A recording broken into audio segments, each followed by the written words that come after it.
ஸ்ரீ குருவே நமக. ஸ்ரீ சுக்கர பகவானே நமக. ஸ்ரீ சுக்கர பகவானே நமக. ஸ்ரீ சுக்கர பகவானே நமக. அனைவருக்கும் வணக்கம். இன்றைக்கி திருமணம் எப்பொழுது நடக்கும் என்று பாகம் 58 பார்க்கலாம். இன்றைக்கி இது வரைக்கும் துலாம் லக்னத்துலேருந்து வரிசையாக பார்த்துக்கிட்டு வந்ததில் இன்றைக்கி சிம்ம லக்னத்துக்கு பார்க்கலாம்.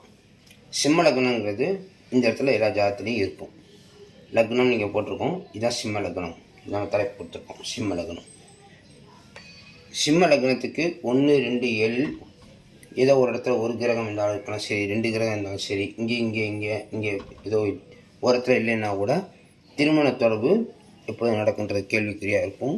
அது எப்படி கனெக்டிவிட்டி கிடைக்குது அப்படிங்கிறதுக்காக தான் இந்த வீடியோ. இது வரைக்கும் நீங்கள் நம்ம சேனலை சப்ஸ்கிரைப் பண்ணாமல் இருந்தீங்கன்னா சப்ஸ்கிரைப் பண்ணிக்கோங்க. இது போன்ற வீடியோக்கள் போடும்போது உங்களுக்கு உடனுக்குடன் வந்து சேரும் என்று கூறிக்கொண்டு இப்பொழுது சிம்ம லக்னத்துக்கு திருமணம் எப்பொழுது நடக்குன்ற பார்த்துடலாம். எப்போதுமே நம்ம சொல்லக்கூடிய ஒரு விதி, திருமணம் நடக்கணும்னா 1, 2, 7 இந்த தொடர்பு இல்லாமல் திருமணம் நடக்காது. அது தொடர்பு கிடைக்கும்போது திருமணம் நடக்கும். இதுதான் விதி. சிம்ம லக்னத்துக்கு அதிபதியான சூரியன் ஒன்று போட்டிருக்கோம் பாருங்க. 1ஆம் பாவாதிபதி சூரியன், 2ஆம் பாவாதிபதி புதன், 7ஆம் பாவாதிபதி இங்கேருந்து பார்த்தீங்கன்னா 7 வரும். 7ஆம் பாவாதிபதி சனி. சிம்ம லக்னத்துக்கு 1ஆம் அதிபதி சூரியன், 2ஆம் அதிபதி புதன், 7ஆம் அதிபதி சனி.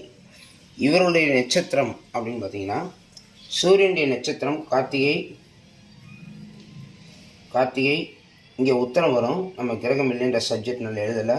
இங்கே உத்திராடம். கார்த்திகை 1ஆம் பாதம் இங்கே இருக்கும். கார்த்திகை 2, 3, 4 பாதம் இங்கே இருக்கும்.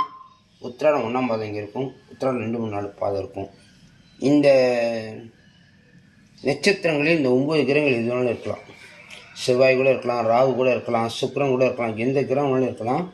ஆனால் அவர்கள் இந்த லக்ன தொடர்பை தருவார்கள். இந்த நட்சத்திரத்தில் இருந்து இங்கே கிரகம் இல்லாமல் இருந்தால் அவருடைய தசாபுத்தி அந்த காலகட்டத்தில் லக்ன தொடர்பை கொடுப்பார்கள். 2ஆம் பாவாதிபதி புதன், அவருடைய நட்சத்திரம் ஆயில்யம், கேட்டை. இங்கே ரேவதி வரும், நம்ம கேட்டை எழுதியிருக்கோம். ஆயில்யம், கேட்டை, ரேவதி நட்சத்திரம். இது புதனுடைய நட்சத்திரம்.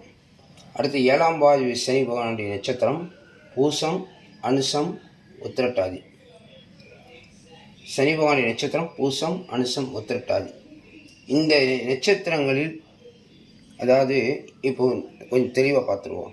2ஆம் பாவாதி புதன் இங்கே இல்லை, ஏதோ இந்த ராசி கடத்துக்குள்ளே எங்கேயோ இருக்கிறார் அப்படின்னா அவர் அந்த பாவத்துக்கு தான் வேலை செய்வார். இந்த பாவத்துக்கு செய்ய முடியாத ஒரு சூழ்நிலை இருக்கிறதுனால தடை ஏற்பட்டு கொண்டே இருக்கும். அப்பொழுது இவருடைய நட்சத்திரமான ஆயில்யம், கேட்டை, ரேவதி நட்சத்திரத்தில் ஒரு கிரகம் இருக்குது. இப்போ கேது இருக்காருன்னு வச்சுக்கிடுவோம். இங்கே கேது இங்கேயோட இருக்கலாம், இந்த கேட்டு நட்சத்திரம் இருக்கலாம், ரேவதி நட்சத்திரம் இருக்கலாம். அப்போ இந்த 2ஆம் பாவத்திறப்பு கொடுத்துருவார். அப்போ 1, 7 ஏற்கனவே ஜாதகத்தில் இருக்குது, இங்கே வந்து ஒரு இடத்துல இருக்குது அப்படின்னு சொன்னால் திருமணம் நடக்கும். இதுதான் சூட்சும ரகசியம் அப்படிங்கிறது. ஓகேங்களா? திரும்ப ஒரு தடவை பார்த்து வந்துடலாம். சிம்ம லக்னத்துக்கு திருமணம் நடப்பதற்கு 1, 2, 7 பாவ தொடர்பு இருக்கும் பொழுது திருமணம் நடக்கும்.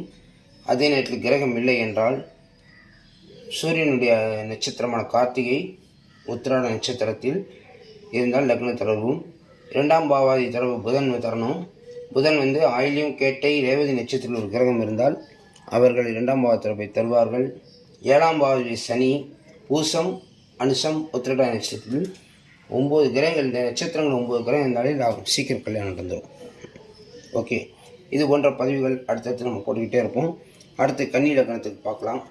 திருமண பொருத்தம், திருமணம் எப்பொழுது நடக்கும் நம்ம ஸ்பெஷலாக பார்க்குறோம். ஆத்மா, ஜீவா, சரீரா முறையில் பார்ப்பதால் அவர்களுக்கு ஒற்றுமை கிடைக்கும் கூறிக்கொண்டு அடுத்து கன்னி லக்னத்துக்கு சந்திப்போம். சப்ஸ்கிரைப் பண்ணிக்கோங்க. ஓகேங்களா? நன்றி, வணக்கம்.